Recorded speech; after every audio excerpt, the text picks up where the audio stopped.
They try to cross. Oh, wait, let's, hold on. He's right there. Oh, my gosh. Good timing this guy has. I might as well make a dramatic entry. You know, the one thing that we can never solve is car troubles. Yeah. So, anyway, sorry for being late, guys. No problem. It happens. All right. Morning. All Been right. on a bus. You ready? Yeah, I was going to say, take a bus. All right. Are we ready to go? Yeah. I can start now? Okay. Hello, welcome to a HART Board Meeting. Please stand for the Pledge of Allegiance. I pledge allegiance to the flag of the United States of America and to the republic for which it stands, one nation, under God, indivisible, with liberty and justice for all. Okay, thank you. All right, could I get a motion to approve the minutes from our last board So meeting? moved. I have a. Yes, ma'am. change. Go Okay. ahead. We have a motion and a second, and we have some discussion. Yeah, just when there's the discussion of Commissioner Merman's motion on page 1-6, I believe we also had the entire list, well, Uber and Lyft was mentioned, and also government relations was mentioned in the meeting as possible areas of collaboration that was omitted, so I thought Okay.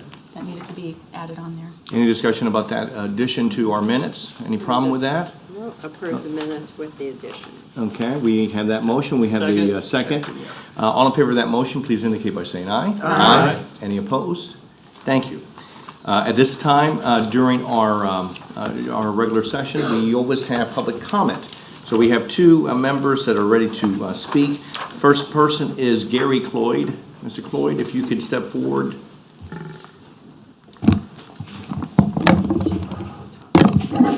Thank you, Mr. Chair. I want to advise that this was on a non-agenda item.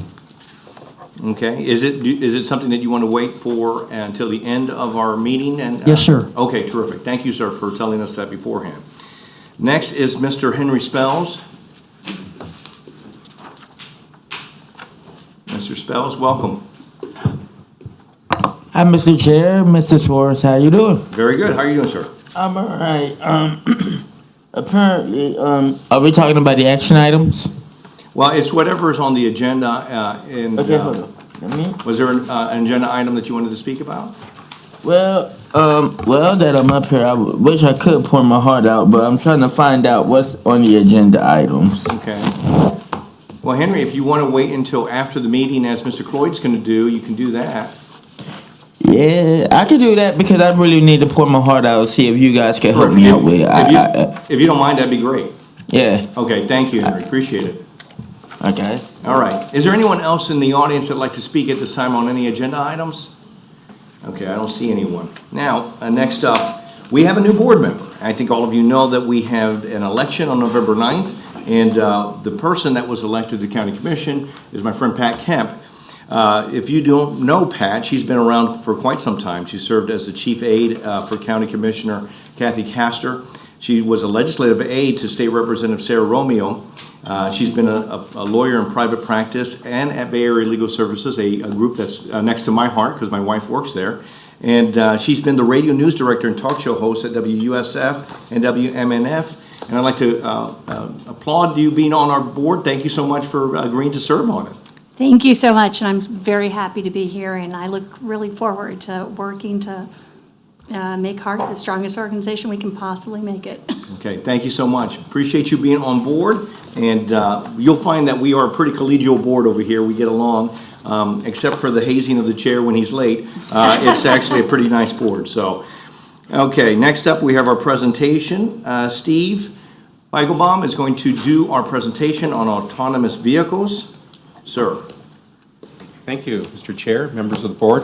I'm Steve Feigenbaum, Director of Service Development at HART, and I'm very excited to be here this morning to do a brief presentation on our autonomous vehicle project. And to start, I hope this works a little better than it did at committee. I have a very brief video that sort of shows the type of vehicle and the type of service that we're looking at doing. I'll use my usual disclaimer. We're not endorsing either the vehicle or the firm that is shown in it. It's just an example, short example of what this service might look like. So hopefully this will work. Oh, here we go. Again, let's hope I have a little better luck than I did. Okay, here we go.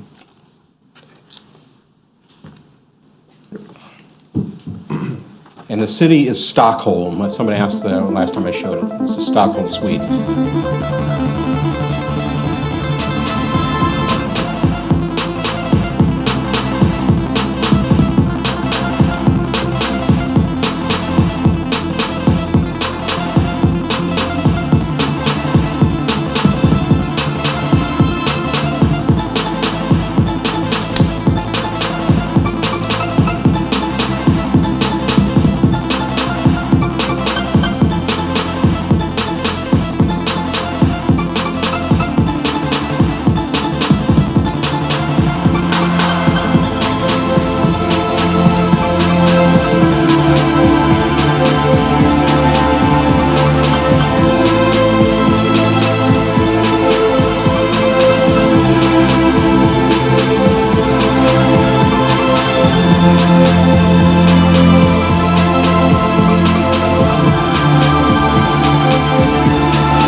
All right. God, it actually worked. Better, we're talking all this high tech, and I better get at least that much to work. Anyway, this has been a project that we've been considering now for some time. It really we got started in high gear on this a little over a year ago. We worked with the city of Tampa on their Smart Cities initiative, which was a grant that they were sending into the federal government. It was really had to do mainly with downtown connectivity, a lot of transportation, a lot of tech in there, tech solutions to different problems, one of which was an autonomous vehicle. And we did work with them on this grant and on the autonomous portion of it. Unfortunately, the city did not win that grant. The grant went to Columbus, Ohio. But in this process, we learned quite a bit about AV, about the autonomous vehicles. So that got us thinking about it. And then about last summer, FDOT announced that they were seeking some test sites. And actually, it should maybe be called project sites, because really what we're looking at with this is more than just a test. We're actually looking at providing a real service on this AV project. So FDOT was looking for a site, and we thought, we've already looked into this, it's something that we want to do, and we have an ideal environment for that.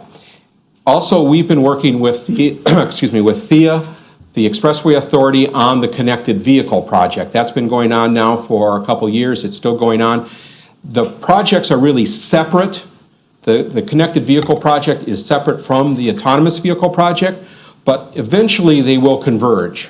So having some experience in that and working with THEA on that, being involved in connected vehicles certainly helps us with the autonomous vehicle. And also in Florida, we have some very favorable laws with respect to AV. Vehicles are actually allowed to provide service, to be on the streets. There are some restrictions, but a lot of states right now are outlawing AV. Florida at least allows AV to go on.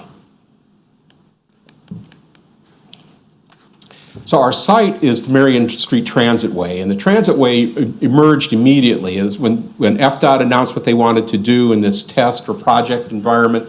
Right away we thought about the Marion Street Transitway. It's a controlled access. It's ours from 6 to 7, Monday through Friday. It is a low-speed corridor. We're looking at low speed. The video showed of an AV that could go up to 45 miles an hour. We're not looking to be quite that ambitious. We're looking at something that would be probably around 15 miles an hour. Well, the Marion Transitway, that's about the speed along the Marion Transitway. It's only 0.6 of a mile. It's a very simple segment. So we're not going to overreach in this first attempt to go into that world of AV. It's short segment, 0.6 of a mile, low speed. We have potential for signal control. There are some signals that have controllers on them along the transitway. We're talking with the city, and we're very hopeful that we'll be able to go and work out with the city so that our AV project and the connected vehicle project, in fact, the connected vehicle project, that is a prerequisite of it. So we're going to have that anyway along that corridor. And also the vehicle that we would look at, it in some ways you can think about it as almost safer than a regular vehicle. It senses the red lights, so that is it doesn't run the red lights. It respects the speed limit. It knows from its sensory system the traffic and the pedestrians around it. So it's a very safe vehicle. And also another thing that came along as we were looking at this, the city is leasing from FDOT the former jail site, the Hillsborough County jail site, which was originally purchased to be the station, the end station for the Tampa-Orlando high-speed rail, which of course now is defunct. That site is there next to Marion Transitway. The city is going to pave that and put up about 350 parking places. So now, along with our clientele that comes in through Marion Transitway that we can connect to the downtown, we also will have the people who are going to be parking at the new city lot up at next to Marion Transitway.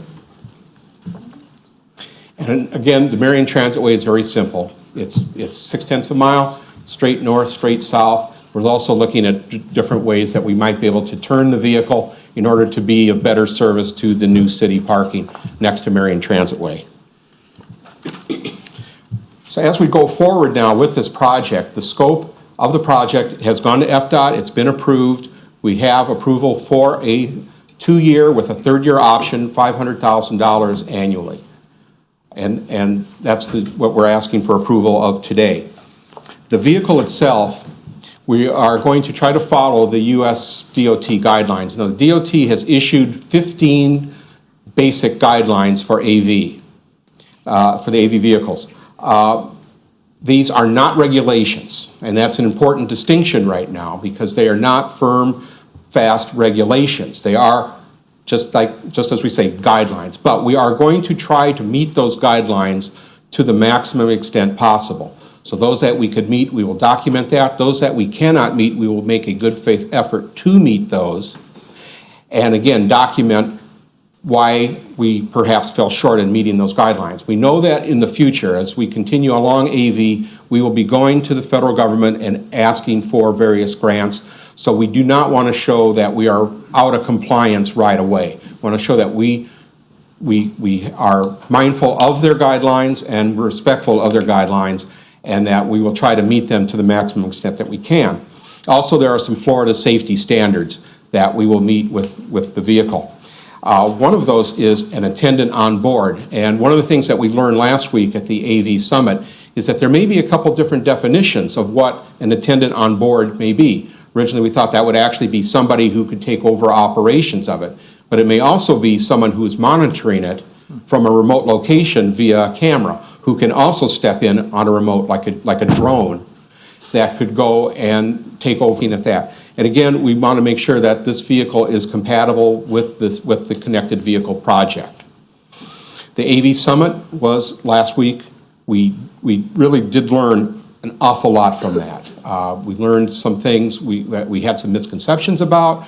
We learned some things that we are opening our eyes a little bit, but we did get quite a bit out of that. So our next step now is at working with our procurement department. We're going to develop an RFI, a request for information, where we're going to ask the industry to come back and tell us, or we'll put out some basic guidelines, and the industry will come back and say, yes, we can meet that, no, we can't, here's what you're missing. And that will help us in developing the RFP, the request for proposal, that we will actually take out and contract to a third party. It is not our intention to actually own or operate the vehicle. It's our intention to go to a third party who will actually own and operate the vehicle under our specifications. So where do we go from that? This is our first step. We're being very cautious, very conservative about our approach to AV. Eventually, we might be able to expand the service of the AV downtown. We've had some discussions with strategic planning partners, who are working with the Vinnick Group on their channel side projects. We've talked to them about the potential of AV and some potential for them to design into their facilities that they're planning and building to pre-engineer, so to speak, for AV. We could use AV as a potential for service expansion into some low-density areas where it doesn't make much sense for us to take a 40-foot vehicle in, or maybe even a van, where we have scattered densities or scattered clientele, and be able to use them perhaps on an app-hailed basis. And also, we might be able to use that in a hyperlink type service that sort of merges in with our expansion in the low-density areas. So we're looking at it now. Again, it's our first very conservative approach to getting into it, but we do see a future for AV in what we are doing. In fact, we're kind of struggling a little bit. I call it autonomous transit here in the headline. We're kind of going back and forth. We call it autonomous vehicle and autonomous transit because it really will be transit in the future. With that, I'd be happy to answer any questions that you may have. Okay, any questions? Ms. Shanahan. Two things. With this, what's the average cost of one of those vehicles that you showed us in the video? Right now, we're looking at the industry, and it varies a bit because there's a very limited experience here in America. This would be one of the very first projects in America, right around $200,000, $250,000 each. So are you considering a P3 with a? Yes. Okay. Yes, in fact, We should call it we've that. been to the P3, there was a P3 conference recently Right. in Miami, and we were there and talked to members of the AV community, and yes, still definitely we are. Yeah, I've had several conversations with Senator Brandis, and I know there's a lot of money out there as a potential P3 partner. So I was just assuming the RFI would be to seek industry input, but hopefully that we would get a P3 so that we can get a faster timeline than 2 to 3 years.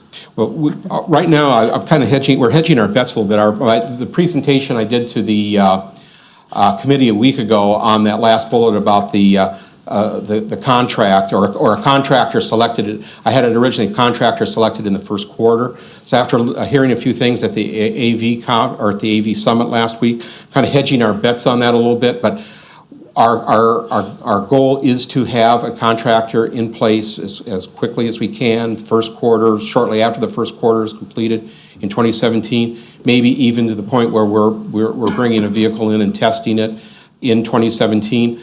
These vehicles are made to order. Most of them also are built in Europe right now, so there is a timeline, just like ordering a bus. You can order the bus, and then about a year later is when it shows up. So we have much the same, though a little bit shorter timeline on an AV. Right, I understand that, and I think you have to do this in a way that is cautious and respectful, but with a sense of urgency. I mean, if you want to be first, be first. And I want to applaud Senator Jeff Brandis's leadership in this area. He has been somebody who's been on this AV, he's passed the legislation, he hosted the summit, and so I'm very happy that we're engaged on this. Okay, any other questions? Commissioner Merman. Thank you, Mr. Chair. I just want to ask you about, we have two things going on now in Tampa and Hyde Park area, the streetcar and the trolley. So are you coordinating with both those efforts to make sure that we're not kind of stepping on, we're not, who's the streetcar person on this board? Yeah, right now, the selected corridor for the AV project is definitely not a part of the current streetcar. We're removed from that, and the in-towner, the trolley, does not use use that either. Now, we also are looking at redoing some of our traffic flow downtown with some of our other routes, because we do have right now four routes plus I think about seven or eight of our express routes that use the transit way. So we're looking also at reconfiguring our local service, our local bus service, so that we do not interfere with the AV. We want to keep some of that on there, because otherwise, if it's just running that alone with nothing else on there, it doesn't really test it that well. So we will keep some, but some we will move. So I don't think that there is really any real conflict between streetcar or our trolley service. Okay, if I could clarify, I didn't mean to be a conflict, but that we were coordinating, so everything works as a system together. I've heard glowing reports of your presentation, I guess, at the conference last week, or you made a presentation or some people talked to you. And so you've really, I applaud your work too, here, especially for HART, in trying to move this forward. I just see it as a lower cost alternative that might, I don't know where it's going to lead us. I mean, the streetcar is very, very expensive. We all know that. We're, DOT's in the middle of doing a streetcar study, which I think is mostly needed. But I hope when that study is complete, and we have maybe a year under our belt with this AV project, that somehow they merge and combine so that we don't, we have a very cost-effective solution for the downtown community. I think it's really important that we work towards that goal. Okay. We'll be mindful of that as we go through the process. Okay, Mr. Jacob? Yeah, and I think the great thing about this is it gives us a better spread in downtown in terms of options where, we've got the fixed lines will all touch, which is really good, and we, obviously, the in-town trolley has been realigned also to really look at options available to better service the downtown area. I mean, my employees are a perfect example of being able to use those different options to get not just to downtown, but once they park, because of the parking situation downtown, to be able to get to the office a little more effectively, especially when the weather's pretty bad. So I think this gives another opportunity for us to spread a wider net in downtown, and I think that's what's really important with. So I'm really excited about the options it presents. One thing I was very excited about, I had the opportunity to use the autonomous vehicle last week, or to get on it, was the fact that it's all electric. All the vehicles will be all electric, I assume? Yes, they'll be all electric, and one of the considerations where we have on that is also location of things such as charging stations, because that we will need to charge those. One of the things we also learned at the AV Summit was basically the length of the charge and how we're going to have to be able to work some of that. So it was the summit was really very, very useful to us, and the industry day that we did, where we took people who were interested in our project. We gave them an actual tour of the Marion Transitway, and some of the feedback we got from that was really very good. So we're learning a lot. At the beginning, there was absolutely a lot more that we probably didn't know than what we do know, but that we're closing the gap on that pretty fast. Okay, any other questions at this time? If not, I have just a couple of things. The video you showed us, it showed that it goes 45 kilometers per hour. Without me doing the math, what's that in terms of speed limit? I'm at 25? Okay. See, I have an engineer next to me and a CEO, and both of them knew the answer. Okay. My mind is still on MPH, not KPH. Well, exactly, that's the way I look at it too. And then it said that it goes a stretch of 1,350 meters, so I'm not, I don't know how long that is. And it looked like there was a lot of turns in that too. I mean, Marion Street Transitway has got that one straight stretch. But obviously it has some potential to do a lot of other things that we're not planning on having it do right now. Yeah, well, the vehicle in the video is probably a little bit advanced from what we're looking at. Mm-hmm. It does do a little bit more, and it was operating in mixed traffic, more mixed traffic in that, but it was just a nice short video to kind of show what basically what we're looking at, and also what it could do in the future.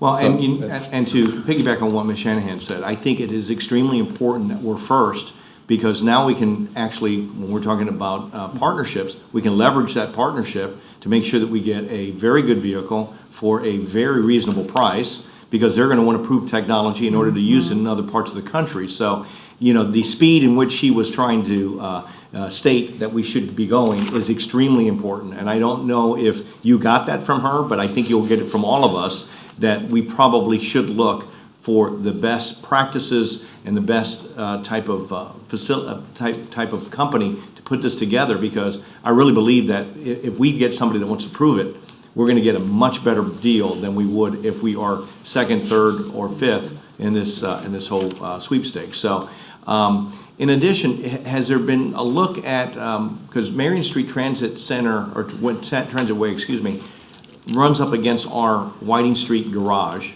That's where it ends. The T-bone's right there. Has it looked at maybe, having the vehicle turn and then continue straight on down to where Amalie Arena is at and some other places? Because the problem that we have when it comes to events at Amalie is getting traffic in and out of there. Florida is really the only place that they go when they're going north and south to get to the interstate. And it becomes this huge parking lot of cars that are trying to get out. And, having that along Marion Transit Way will be I think a great advantage, especially if there's going to be a parking facility up near Marion Street Transit Center.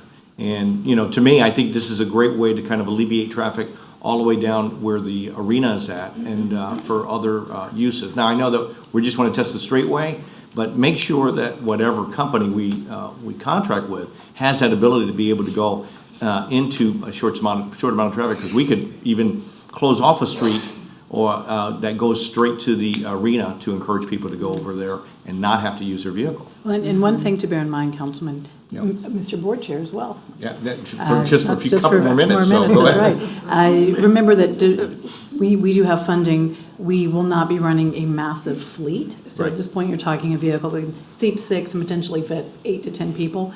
We will definitely be victims of our success, but we will have the plans in mind to what do you do to expand to support the special events. We've been working very closely with the city of Tampa on that with all our services to date, and this program will not be an exception. Well, and I think that whenever you're contracting with a private company that wants to prove their technology, and you say, listen, we'd like to have 7 vehicles for special events available, not that we would purchase them, that we would be using them just for these special events to prove the technology, Absolutely. I think that they'll jump at the chance. Now, that's just my guess, but I'm not sure. It will be in there. Okay, terrific. Mr. Melendez, you had a question or comment? Yeah, I just wanted to applaud staff and our partners. I think this is an incredible opportunity. And what this, kind of at a 30,000-foot level, we're matching the leadership that is being expressed around the Bay Area, around the region. Senator Brandis, I think he did an amazing job putting, in his role in the AV Summit, pulling partners in. And I just am very, pleased to see that we're in this space. And I just wanted to acknowledge that. Thank Terrific. you. Yeah. Any other question? Commissioner Kemp. I wanted to ask another question actually about the charging and the, because what I understood is the new generation of vehicles available next year would allow for air conditioning charge about 8 hours to operate for 8 hours. Is that about what you expect? That's what we were hearing at the AV conference, and so that does put in a constraint right now, so it might require that we will have to have more vehicles than what we originally were anticipating on that in order to keep them out there. If we want to use it for, let's say, our transit way is right now 6 to 7. It's 13 hours, so obviously, especially with air conditioning on, we would not be able to keep all the vehicles out all day.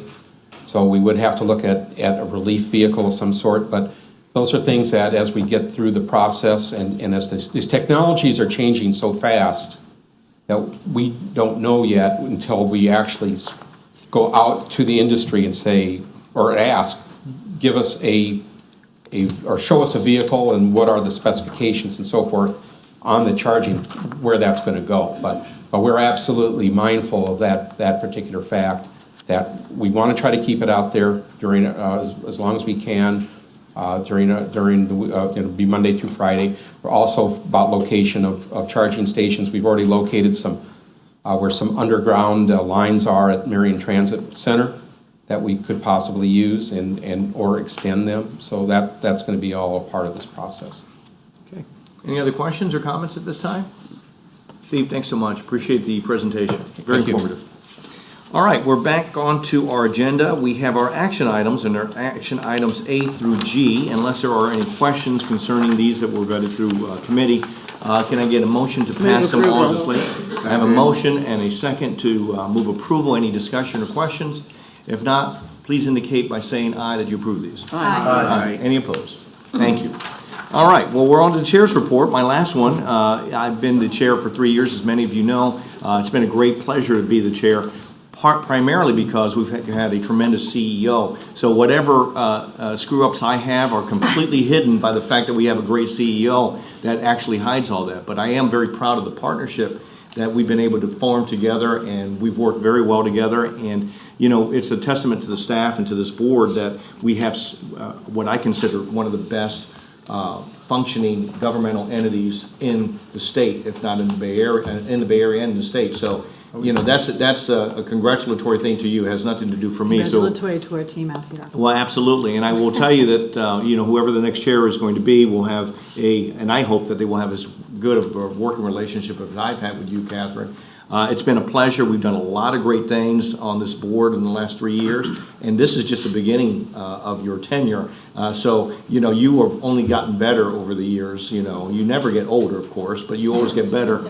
And I think that we're going to have a very successful, whoever the next chair is going to be very successful for all of us. So thank you for allowing me to serve as chair for the last 3 years. I really appreciate all the help and the collegiality of this board, because we really do try and solve problems. We don't really snipe at each other very much. And so that's actually helpful. If you watch any governmental entities across the state, you'll find that we are the exception and not the rule. There are some entities out there that love to debate and don't like to get anything done. I think we're just the opposite. We do some debate and we do have some discussion, but boy, we do try and get things done. And I think that's a testament to all of you. So thank you for allowing me to be your chair for the last 3 years. And I'm still going to be on the board as far as I know. I haven't talked to the mayor, but you never know. I mean, he wakes up some days and, you know, he might have something that he doesn't like that I've said. So you never know. But nonetheless, thanks so much. And I can't wait to see who's going to be next month our new chair. So thanks so much. All right. Our CEO. Oh, thank you. Thanks, Mike. That was a little bit of a golf clap, but I'll take it. Shanahan, you know what a golf clap is, so in a way, I thought that was appropriate I'd say that. All right, our CEO's report, Ms. Egan. Thank you, Mr. Chair. A few items. Keeping with the momentum of the autonomous vehicles, last week I was fortunate enough to be invited to a reception and a dinner with Senator Brandis. So we were able to talk to a bunch of players in the area, and the area being the autonomous universe. What's going on with the funding? What about P3s? What's going on with the technology? It was excellent conference, excellent information. We greatly appreciate the senator's lead, and interesting. I don't think we discussed very much. The state had introduced and adopted a bunch of legislation, and the industry changed so much. The state had to come back and reboot and redo all the legislation the next year. And this is not something that is easy, so we are very fortunate to have a good relationship with strong leadership in that area. And we will continue to be seeing the senator when we go up to Tallahassee, spending a lot of time working with his staff. The other issue that we have just done recently, this all comes together, we introduced Hyperlink. This is our agency's rideshare. I was in DC last week for a conference on transit agencies, sort of rebooting, saying what's going on with our industry. We are still it. We are the only place in the country that has decided to tackle the rideshare market, but ensure that it would deliver the benefits we expect from transit: equitable service, accessible service, a vehicle which is there when you need the vehicle to be there, not at somebody else's convenience. It was really interesting to get feedback from our industry peers. We've been getting good information back from our vendor as well. We'll be modifying the zone in the university area to expand down to the University of South Florida. Should be great for our demand. And I believe we are nearly at the end of our process with the Innovation Alliance to solidify the deal that will allow funding to lease the Tesla vehicles for this zone next year. Tomorrow, the Brandon Hyperlink Zone kicks off on a Tuesday. Interesting choice of day. It'll be fun to see how that works at the mall at Christmas time. This zone will be unusual in that it will be hubbed at the mall, but also go to Brandon Regional Medical Center, so 2 hubs within the same zone. What we're seeing from our demographic analysis on our TDP update is a lot of folks have moved from East Tampa out to Brandon, so this will be great data to feed our overhaul for the TDP. So some interesting things going on there. Trying to get through my notes. Regional Premium Transit Study was awarded by the board at the end of September. The contract negotiations were sorted out, so the notice to proceed and the task order was cut November 7th. So just about a month into this process, we have been meeting with the staff at Jacobs, laying out the groundwork and where we'll be going forward. A few interesting things that come up with our regional structure.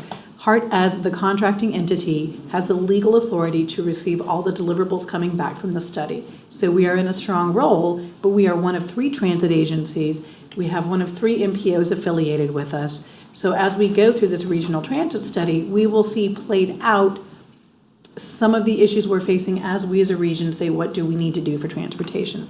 To wit, there is no regional transportation authority that could accept a final recommendation from the study. So the study will come up with a list of corridors, a 30-year horizon, but it will point out that as a region, it's time to be ahead of this process. So an entity can accept recommendations and be legally empowered to move forward. We will keep you posted on this. We will also roll this information into conversations with our peers at Pinellas as we develop the interlocal agreement that this board directed us to draft and bring back to ensure that as these regional challenges, not hurdles perhaps, but challenges come up, that your staffs are ready and moving ahead, so we are ready to go. Regional Fair Program, our Flamingo, which is a very labor-intensive program we haven't talked about as much recently, has over 1,000 subscribers now. Is that correct, Mr. Campbell? So over 1,000 people have downloaded and are using the Regional Fair card. Another great thing for us to get data and also growth under that interlocal with our friends at Pinellas and throughout the region. As I understand, we've recently concluded the process of going through the vehicles to see best place for the readers to go, which is consistent across all of our platforms. So we are on track for a full conversion in early 2018 to phone-based and smart card-based fares that will give us data for the whole region. You will see us next year bringing you a fare change so we can roll over to what would be a regionally sensible fare. We also have not changed our fares since the fall of 2011, so it's time to have that conversation to make sure we're still in a good place and we're rational. Thank you for no jokes about being rational. Behind me, you see a cling for our Veterans Day appreciation. Thank you to our still new enough Chief Administrative Officer, Kenyatta Lee, for bringing these great employee engagement ideas. We had several veteran recognition entities. We had cards that went to all of our veterans. 14% of your staff here, 114 people are veterans. This is abnormally high, and we're very proud of the service that our folks have brought to us and the professional edge that this gives us. I think it says a lot about our region that folks leave the military and stay here, and we are committed to being an excellent place to work, so folks want to stick around. This is one of the first initiatives that Kenyatta's done, so be ready to hear more about chili cook-offs that I think we might have the winner sitting in the audience, Jeff. There's this very brutal contest between Jeff and Ruthie. It was like that, the relay race from Mr. Mom. It was pretty bad. It was hardcore. We'll be doing our employee barbecue this Friday, and your senior staff will be serving 2 employees, and we'll have more employee engagement going on throughout the year. And my final note, so I can keep us as brief as we were, we welcome a new risk director today. And I don't know if Kenyatta would like to introduce Cammie. Kenyatta Lee, Chief Administrative Officer. I want to introduce you to Cammie Haynes. She's our new Director of Risk. She's by way of Jacksonville Transit Authority. But there she was the AVP of Risk and Compliance. So she brings a wealth of knowledge and a lot of great ideas. So I'm looking forward to working with her again, and also help her just get on board and do a lot of great initiatives with us in that area. So thank you. Thank you all for having me. I am pleased as punch to be here. So thank you. Welcome. Well, if your performance is anything like your smile, we're going to do great. You seem very happy to be here. You really haven't dealt with us lately. I mean, think about that for a minute. Talk to some of the staff first. Well, and we have told Cammie we have, of course, much better weather than Jacksonville. We have lovely beaches, low cost of living, tropical paradise, and enjoy it the 2 days a year that you're not working your tail off. Easy mostly. So welcome aboard. And a better pro football team, too, so. There we go. Oh, come on. That's pretty objective. We are. It's all about football. When we win, until we're on the street. And on that note, happy holidays, whichever holiday you celebrate. Thank you for your time and your focus on the board, and we'll reconvene as at the board for next year. So thank you very much. Yes, ma'am. So I think one of the other key points is that Jeff Brandis, they announced legislative leadership. Yes.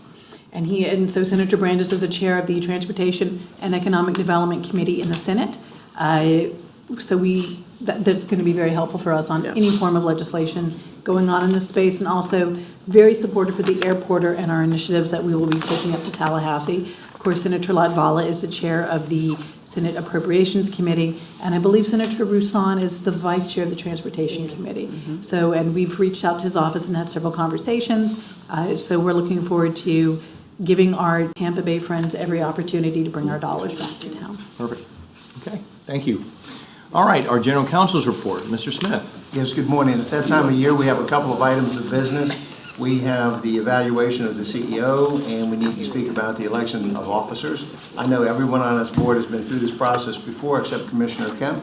So for her edification, as well as our viewing public, we'll very briefly walk through the process. The CEO evaluation is mandated by the contract we have with the CEO. The employment agreement is to occur within 6 to 12 weeks of the end of the fiscal year. We're within that period, sort of. So we need to complete the process. The process involves evaluating the CEO on the basis of the key performance indicators, the KPIs. In your materials, a summary of each of those evaluation criteria and the standard that has been set, whether it has been met or not been met. The evaluation will be circulated to the board members by Lena Pettit. You'll have an opportunity to fill out your evaluation and return it for compilation. If you do not fill it out, it'll be averaged without your input, but we would certainly encourage every board member to provide an evaluation. There are important factors you should realize. We have an employment agreement. The employment agreement expires, however, May of 2017. So it is something that this board will need to think about. The contract itself in Section 3 indicates that it can be extended by consent of the board and the CEO if they choose to do so. That's not something we need to do this month, but it is something I want to make sure is on your radar because it's obviously very important and something we need to do. Lastly, to fill in the blanks, the compensation, under the employment agreement, there's a compensation factor for the CEO that's predicated upon evaluation of the KPIs, and it essentially tracks that for non-bargaining employees. However, in the amendment to the contract, which this board approved last year, we also provide an opportunity for the board to evaluate the CEO's performance on other subjective criteria that are not simply formulaic and not simply empirical. So there's an opportunity for an adjustment to the compensation based upon that factor. There's also a third provision that's in the employment agreement which allows you to make an adjustment based upon market. If someone, perchance, were chasing our CEO, we might want to look at that issue as well. So that's the issue in terms of the evaluation. I'm happy to answer any questions, and Ms. Kemp, I'm always available. If you have any questions, feel free to call me. I'll get you my contact information. Sorry, Mr. Miller. One question. This will be emailed to us? Yes. Okay, Yes, sir. number one. Number two, you do know, the CEO does no self-evaluation? I don't believe we have in the past, but I think she's been asked by one board member to do so and may have. Yes, sir. I was, last year, a self-evaluation was requested, which we provided to the entire board. If it's a preference of the board, we'll just transmit that this week. You will also receive with this a highlight of accomplishments and then a longer list of things which the agency has accomplished this year to help you with the evaluation. How long was that email going? I'm just kidding. We've been busy. We've been busy. So we'll get the evaluation form and your self-evaluation. Yes, sir. Very good, thank you. Yes, sir. Okay. Is that it, Mr. Smith? Yes, sir. We do need to talk briefly about the officers. Yes, that will be please. coming up in January. You will also be circulated a committee preference request form, which you fill out individually, indicating the committees on which you would like to serve. That request or preference is evaluated. I don't know that everybody always gets the committees they wish to be on, but most often that does happen. The election of officers process is an important one. It will be in the January meeting. It will be chaired by General Counsel as an ostensibly neutral observer, and nominations will come from the floor. One unique aspect of our elections process for officers is that one officer must come from an elected county representative, one officer must come from an elected city representative, and one officer must come from a non-elected representative, to the extent there are those in those categories prepared and willing to serve. So that'll be a process that will come to you in January. You will get your committee preference forms before that, and that will be what we'll do in the first meeting. And as the chairman indicated, We have about the only limit on officers is you can't serve 3 years in the same capacity. You can be an officer more than 3 years, but you cannot be a chairman, for example, for more than 3 years, and that's why he is term limited out. So you will be elected a new chair, no matter what. Any questions on that? I'm happy to answer them. Again, I'm always available. If you should have any questions, call me directly. Okay. Yeah, yes, Mr. Roach. Just one other point. We don't really know who the city appointee for the city of Tampa is until, you're saying that there Oh, no, is a I'll be the possibility? city appointee until at least April, Okay. when they'll make a decision as to whether or not they're gonna keep me on. My guess is that I'll still be on here. Okay. I was just making a joke about Buckhorn more than Okay, anything okay. else, so. We had you worried there. No, not at all.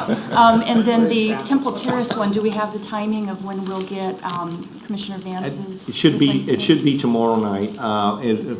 The indication from the mayor-elect, or the mayor, I should say, of Temple Terrace is that it will be Sherry Donahue, the mayor. I think she is the mayor, correct, of Temple Terrace?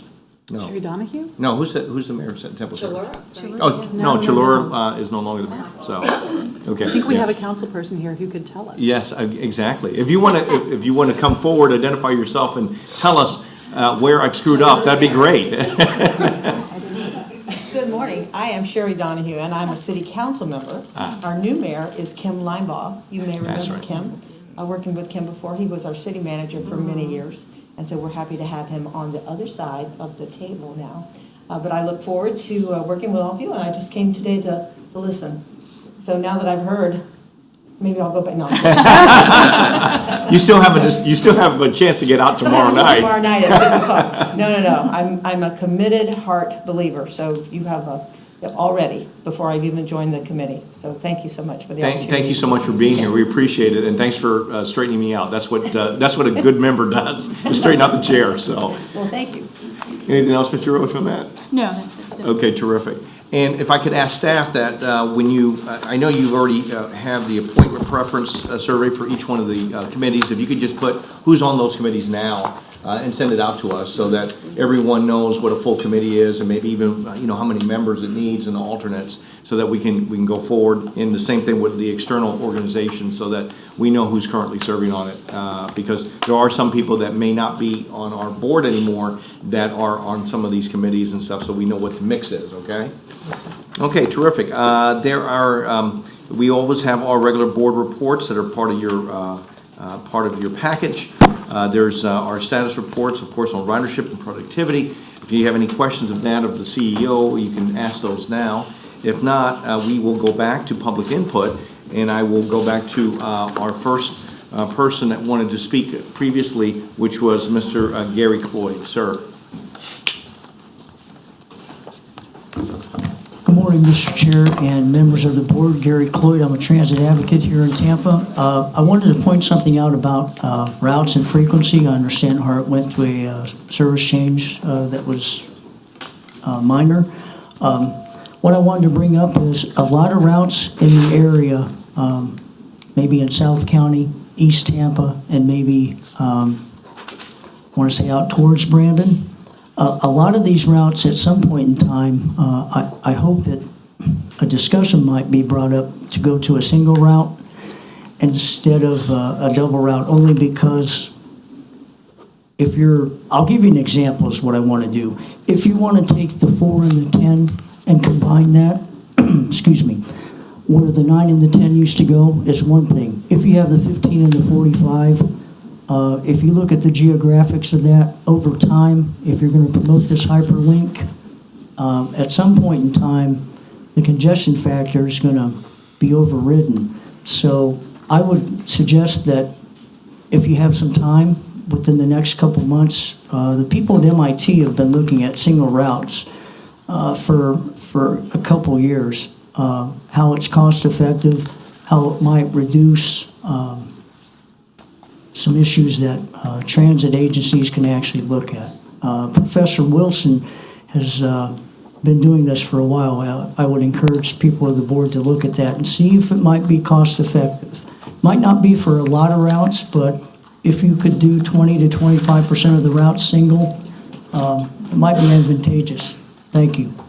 Mr. Cloyd, I think the staff have your email address, and I would suggest, if possible, have the staff contact Mr. Cloyd about those particular ideas and what some of the issues may be in terms of either combining routes or so on. Yes, Okay? Is that all right? Yes, sir. Thank you, sir. Appreciate it.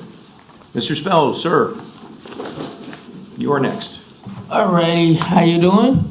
Very well. How you doing once again, Chair? How you doing once again, Board? Okay, Mr. Mayor, I just want to say congratulations on being a HART Board. Well, Henry, let's not get ahead of ourselves here, okay? I'm just the chairman here, okay? All right. I definitely won't get back on HART's board if you say things like that, okay? Okay, I'm need to borrow this computer. I need you guys to check something out. What I really want you to, what really need some help with Google Maps here. If I can, I want to be able to get this thing running. Is it about the Google Maps and our routes, or? That and basically some places around, around Hillsborough County where HART goes. Mm-hmm. Is it a specific area that, because maybe? Almost just about anywhere you can find where the bus goes. It's not connected. Alright, so check this out. Okay, somewhere around Hillsborough County and the city of Tampa and Tampa Terrace, there's some bus stops, that, are not fair for, people, who are ADA and wheelchairs and whatnot. Now, when I was here at the, ADA meeting, I saw the guy who said that he could, try to he's working on getting some, certain stuff done with the ADA thing. So I was hoping, where I got my bus stop back at 15th Street. There's got to be a little bit more improvements. I seen very little, time to time. I know everything's, costs money. I know everything costs a lot of things, but okay, of course, me and my three-wheel hand cycle. Some places steep, don't like it. Sometimes I, even want to try to go, every time I want to try to, go inside the bus forward, I always try to, go a little bit fast so I can make it in there. But yeah, I remember I can never get up in it through steep hills. Mm-hmm. That's why I always have to ride to the bus station or ride to a stop that has that platform. But my street, it don't have that platform yet. Another thing is another thing, what Mr. Cloyd said over here with the with those interlining routes. Mm-hmm. Is there a possible way we could disperse the interlining, because I think it takes so much out of fuel and tires. Shoot, I just don't know how much money Mr. Egan can put on tires with them gear leagues. Shoot, I pretty much don't think you could be like, hello gear league, I need new tires for my buses because they're so much wearing out. And then with the buses that at one bus station with two signs say like you go to Yukon, you find 39 East and 39 West. Here's the thing with that. Why is it the fact that you can't have the 39 that goes westbound just go to Yukon Northwest and back to Yukon, with the 39 East going to Net Park to Yukon back to Net Park? What's up? Okay.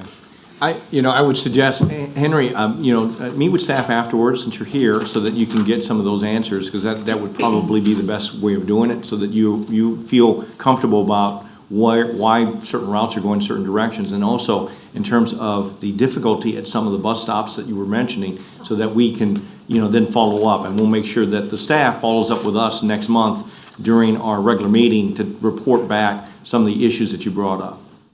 Okay. All right. Okay, I can do that, but it's gonna be hard for me to know because I work at Publix every Monday. I know that, but we do have. You remember we're on YouTube, so you can always look at our things, and we will definitely call you or send you an email, whatever your preference is. Oh yeah, I forgot about that. All right, okay. Thank you. All right. Thank you, Mr. Spells. Appreciate it. All right, you too. Is there anyone else in the public that'd like to speak at this time? Please come forward, sir, if you could.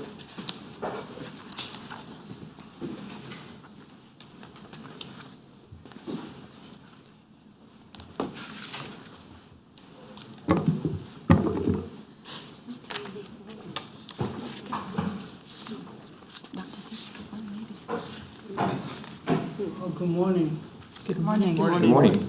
My name is Michael Abiwero. I became planning about 8-9 years ago, and you all have been always been, people that I trust, and I never feel, scared or afraid or, now. So I really appreciate all that you have done for people like me and who can't see anymore. But since last April, I have had a lot of threats and in my area, I feel so afraid to even ride with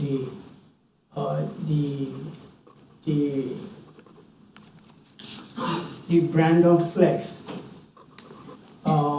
They threaten me,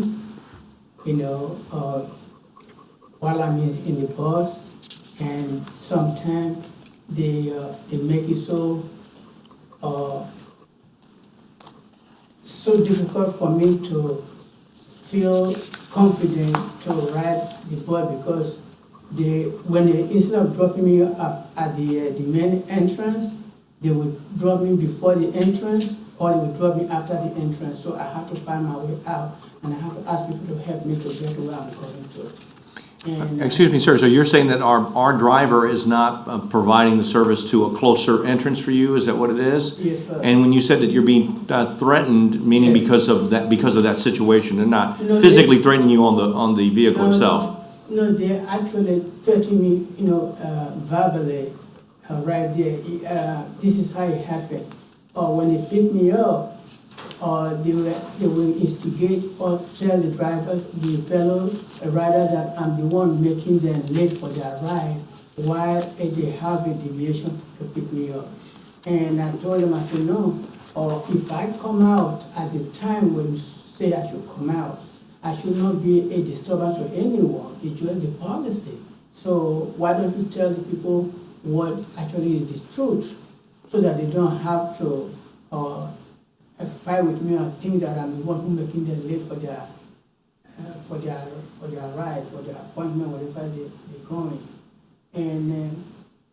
And that's the main thing why I came here, is because life is once, and I don't feel safe anymore riding the Brandon Flex. Only the Flex, only from this April.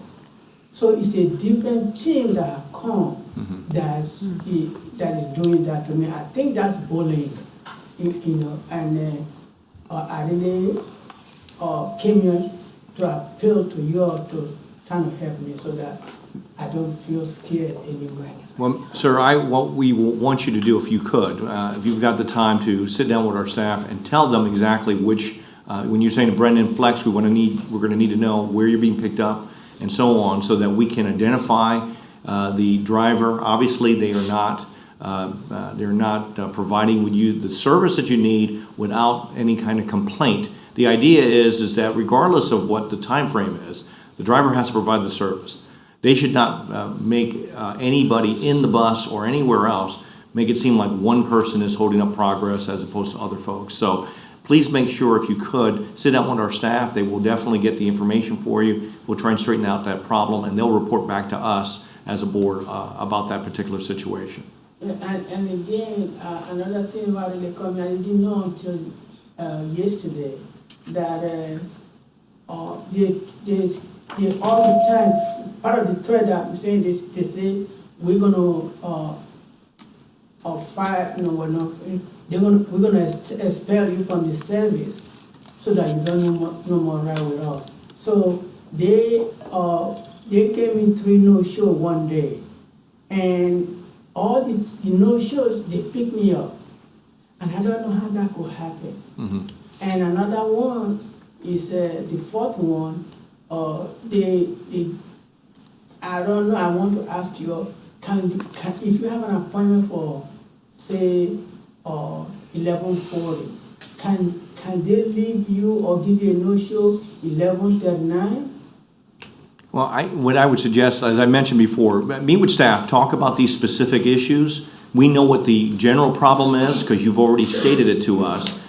We want to make sure that the staff solves the problem and not have you have to deal with us directly as a board, because we're going to keep the administration, the people that run the bus system, we make sure that that they provide the services you need without these kind of issues. So if you don't mind talking with our staff afterwards, so then that way we can solve the problem. All right, thanks, sir.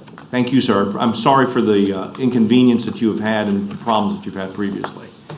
Before we go forward, is there, Mr. Adams, if you want to come forward, and please state your name when you come up, even though I know your name. If you have something to say, please come forward and say it. Could I just make a quick? Oh, yes, Mr. Roche, before you go, Mr. Adams. Yeah, can we get a report on our Friday staff email about the problem statement and maybe any resolutions that might be? Yes, ma'am. So Mr. Akpawero had first come to the board, I want to, as he mentioned, 4 or 5 years ago when Brandon Flex was first introduced. Right. He lives on a cul-de-sac, and we were turning around past his house, and he was outside of the zone, but we were driving by his house. So we were able to work with him on that, and we have in the past had issues on where USF would allow us to drop him off. So we will continue to work with him, and I believe if Greg is on the way out to speak with him if they're not already outside. So we'll get you an update this Friday, and ideally that will be the only one we'll need, but we'll get you one until these are resolved. Thank you. Terrific. Thank you. Sir. Good morning. My name is Eddie Adams, Jr. I am here. I originally did not intend to speak, but many of you already know in my regular life, when I'm not political, I am an architect. I actually heard something on 60 Minutes last night, for those who notice. There's something happening all over the country. I actually did the ADA evaluation for Tampa International Airport for when they got ready to do the restriping and meet the ADA requirements. There's lawyers who are finding ADA violations and suing the entities. That was a big deal. That's something they're doing all over the country. It started in California like everything else, but it's working its way across the country. So based upon what I've heard this morning, if there are ADA violations by the board or by HART at the different stops, a lawyer or a person, those folks who come before you this morning, can hire a lawyer and actually sue you about those violations. So whether or not you heard the story, I just wanted to put it out there. And again, a person that's trained, a person who know what they're looking for, can find them very easily and literally document them. And next thing you know, there's a lawsuit out there. So if you don't have a person on your staff that does that, make sure you get someone and make sure, because again, it don't have to be a lot. It only needs to be one violation.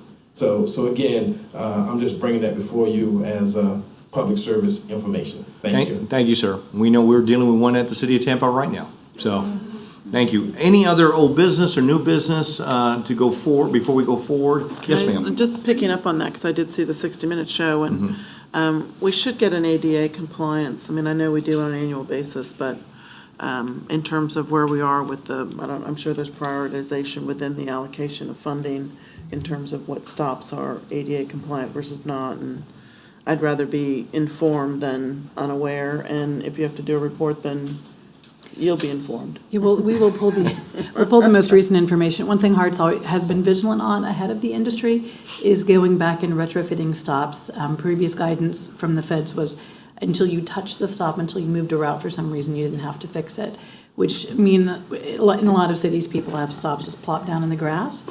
And starting under Philip Hale in maintenance, about 7-8 years ago, we began a program of systematically going through each route and bringing each one up to compliance. But you're right, with 3,600 stops, it takes a minute. So we will see our most recent, and we can also get Dan Rodriguez, the king of bus stop accessibility, on the agenda for an update. So he can let you know.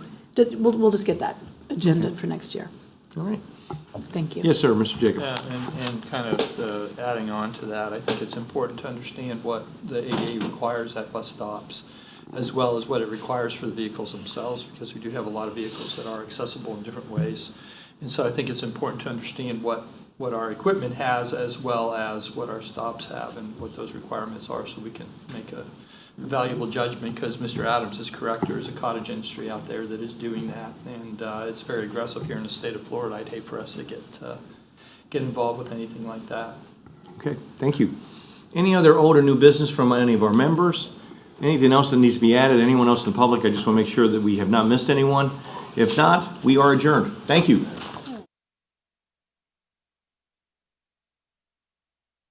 Share the gift of love this season at our first Saturday celebration on December the 3rd from 10 a.m. to 2 p.m. Bring home one of our bundles of joy before the holidays. All ready-to-go pets are $20. Plus, every adoption throughout December receives a free personalized ID tag and holiday